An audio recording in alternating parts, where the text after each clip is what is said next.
Calon Wakil Presiden nomor urut 1 Muhaimin Iskandar menyebutkan jumlah kejadian bunuh diri di tanah air sudah mendekati 1.000 kasus.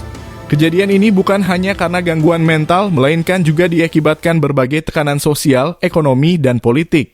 Akhir-akhir ini penyakit-penyakit ringan di bangsa ini bertambah. Selain flu, pilek, batuk, maag, ada satu lagi, gangguan mental. Gangguan mental menjadi fenomena baru yang merata di seluruh tanah air kita, kata Cak Imin dalam acara Gagas RI yang disiarkan Kompas TV pada Rabu 22 November 2023 malam.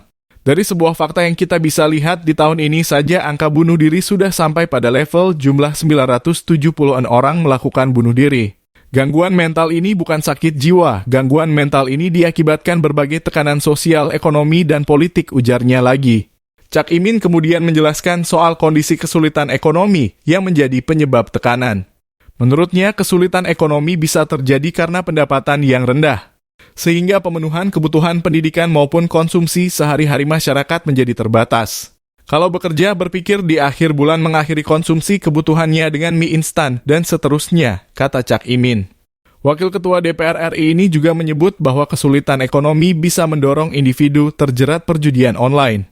Pasalnya, individu tersebut telah kehilangan harapan untuk dapat memenuhi kebutuhan hidupnya.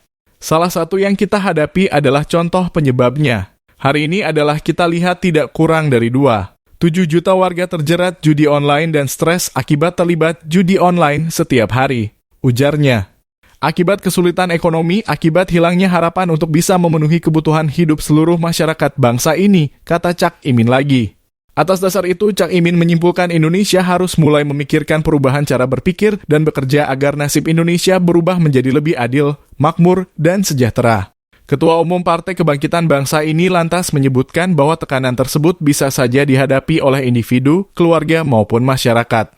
Oleh karena itu, ia mengatakan negara perlu hadir untuk menjaga warganya agar daya tahan dan mentalnya menjadi tangguh dan kuat.